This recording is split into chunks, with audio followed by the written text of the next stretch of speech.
भिवानी के भीम स्टेडियम में 69वीं राष्ट्रीय स्कूली खेल प्रतियोगिताओं का शुभारंभ भिवानी महेंद्रगढ़ के सांसद धर्मवीर सिंह ने किया।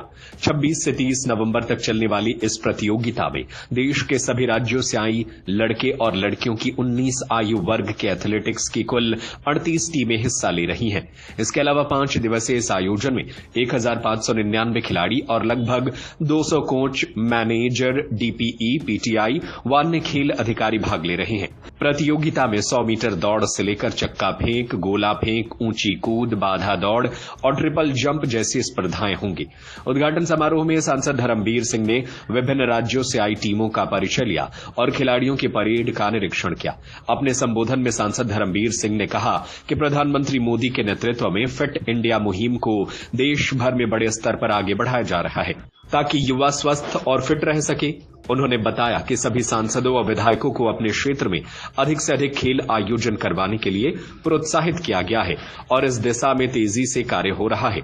उन्होंने कहा कि भिवानी में राष्ट्रीय स्तर के प्रतियोगिता का आयोजन होना हरियाणा के लिए गर्व की बात है। हरियाणा के खिलाड़ी लगातार ओलंपिक, एशियन और अन्य अंतर्राष्ट्रीय स्तर पर देश प्रदेश का नाम रोशन कर रहे हैं। बहुत अरसे के बाद हमारे इस प्रदेश को, खासकर भिवानी जिले को, ये सौभाग्य प्राप्त हुआ है। ये जो 4 दिन का हमारा राष्ट्रीय इस हिंदुस्तान का, आप भी देखोगे,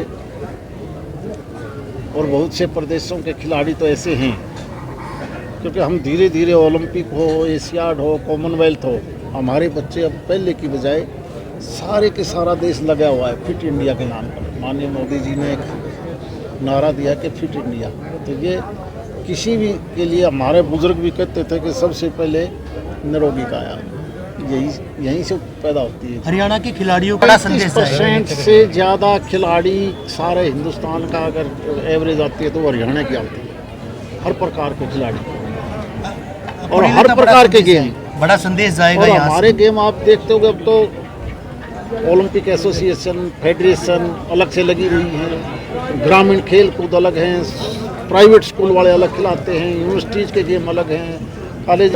सांसद खेलों का भी हमने 9 विधानसभा में करवाया। अभी आने वाली 6 और 7 को यहीं इसी जगह पर हमारे सांसद का जो खेल प्रतियोगिता वो भी यहीं पर होना है। सारे देश में माननीय मोदी जी ने कहा है कि सभी विधायक, सभी सांसद, सभी जनप्रतिनिधि, सभी के सभी कम से कम हर खेल में हिस्सा जरूर लें। यूथ से क्या, ये देश सबसे जवान देश है, दुनिया का सबसे जवान अगर कोई देश है तो हिंदुस्तान है। सबसे ज़्यादा यूथ यहाँ पर है और ये यूथ ही आगे बढ़कर आगे इस देश का नाम रोशन है। तीनों सेनाओं के, सेनापति से लेकर सिपाही तक, सबसे ज़्यादा लड़के मिलेंगे आपको यहाँ पर, सबसे ज़्यादा, क्योंकि यहाँ का तो देश सेवा की भावना यहाँ पर ज़्यादा है। एक बात सर, आपने और कही, पालन करेगा वही आगे बढ़ेगा, और जो समय की कदर नहीं करता वो, मैं मान के चलता, वो पीछे रह जाएगा। देखो, ये तो हम सब मिलकर हमारी जिम्मेवारी है, खासकर गार्जियन की। हर माँ बाप को ध्यान देना पड़ेगा कि उसका बच्चा क्या करता है। सबसे अच्छा धन है तो वो बच्चे हैं। उन बच्चों को यही एक समय है जिसमें इस नशे की प्रवृत्ति बढ़ती है। ये पता नहीं इस देश में कहीं पश्चिम से आया है या मैं अनुरोध करती हूँ जिला शिक्षा अधिकारी मैडम डॉक्टर निर्मल दलिया जी से, इसलिए आपके माध्यम से मैं कहूँगा कि नशे को बंद करवाइए। नशे के ऊपर आप भी पूरी तरह से इसका ज़्यादा से ज़्यादा प्रचार करोगे तभी फायदा मिलेगा। खेल भावना के साथ शुरू हुई यह प्रतियोगिता युवा ऊर्जा और राष्ट्रीय एकता का संदेश देने के साथ साथ प्रधानमंत्री मोदी की फिट इंडिया मुहिम को आगे बढ़ा रही है। भिवानी से अशोक भारद्वाज की रिपोर्ट। सत्य खबर, सत्य, सटीक, बेबाक।